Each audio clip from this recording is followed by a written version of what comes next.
Welcome back to the Mid-Year YouTube channel. In today's episode, we're starting part 1 of the Birdcage rebuild on the Scalped Split, so be sure to stick around.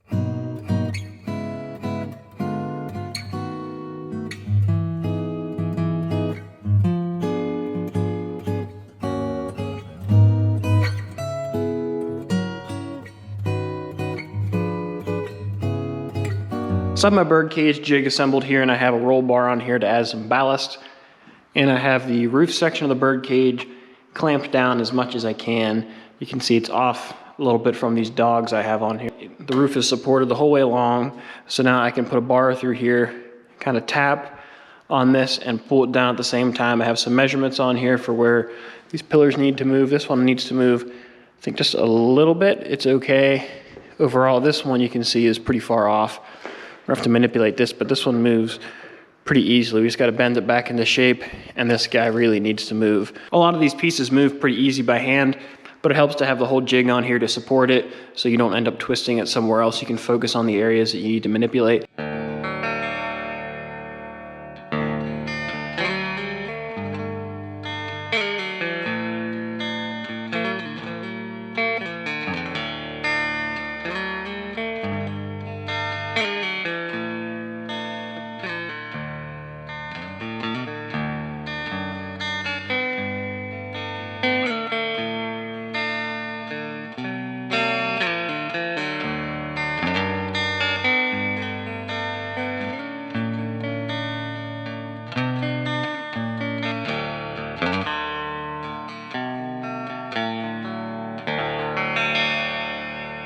So far it's turning out pretty good. The passenger side seems to be lining up nice. I had to tweak this pillar around a good bit to get it to line up with the Birdcage jig. Whenever I lined the Birdcage jig up the first time for the windshield, this side was all screwed up. It was low and high and low, and it's just all tweaked. It's still a little off right now. You can see this is about where the corner should be, and this is where the corner actually is. So that's not gonna fly.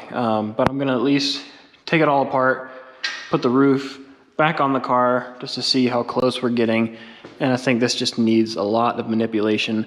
This top cap might just need cut off, and the underside probably just needs stretched back out. It's probably got some wrinkles in it.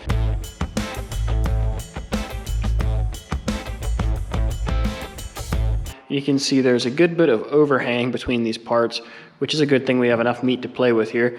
But also you can see there's a lot of interferences here, which means things are starting to line up where they should, but in order to actually refine this, we need to start trimming.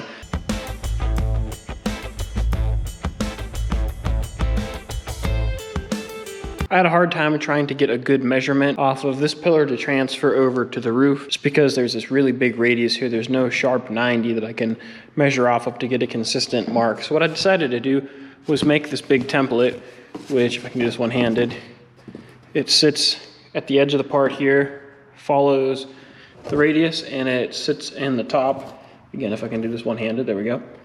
So it fits the contour really nice. So what you do is you take this template then, and you set it in here like this, and you make a mark on the back side of it.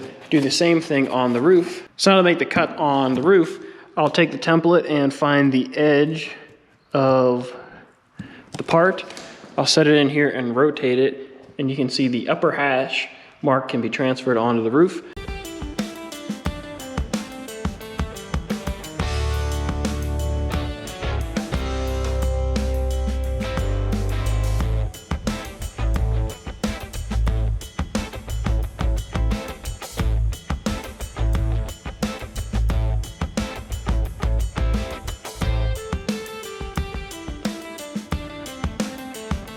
This cross member is shot.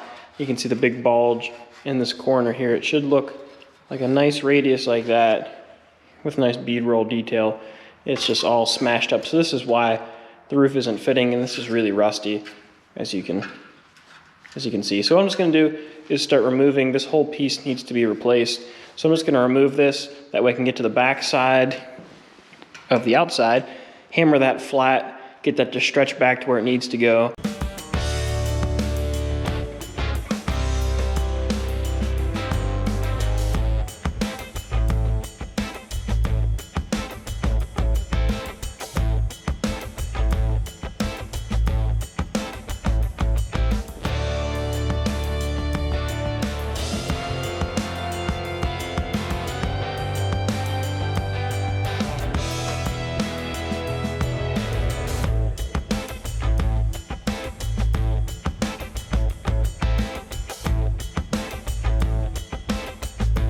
this pillar also, it's interfering with the door. It's rocked a little far forward, and you can see there's a good bit of damage here. So what I'm gonna do now is just remove everything here that's, well, Swiss cheese.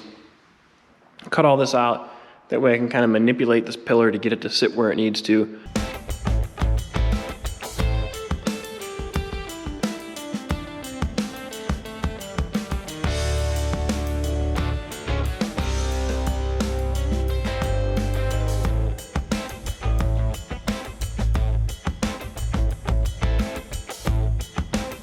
So I'm really happy with the way the roof is fitting up. I have the B pillar at the right height, the A pillars at the right height, and I cut out some plates that will go underneath this that will help reinforce the pieces together. So I drilled a bunch of holes in here to plug weld, and then I'll seam weld, just blend all this together. You'll never know I was in here, but it'll be nice and strong with some extra reinforcement inside. I'm gonna get that squared away.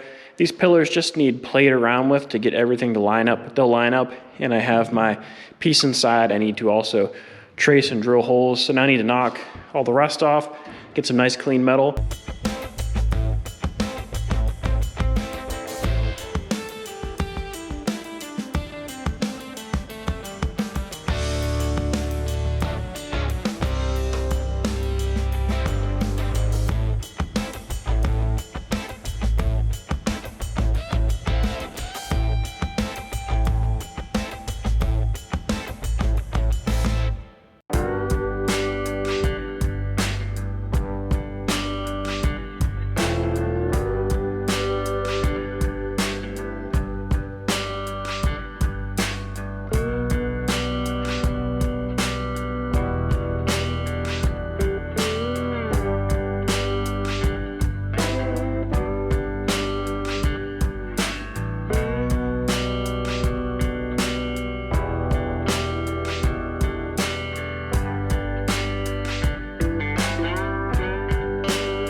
So I welded the roof onto the car at all 4 pillars.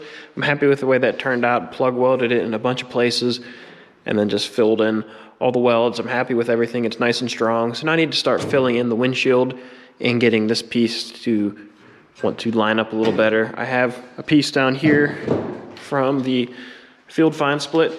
So I still need to massage on this and replace a little bit of metal back here, but I need to make this guy fit. You can see that, you know, that angle's a little off. I need to play around with this, but I need to get this to fit.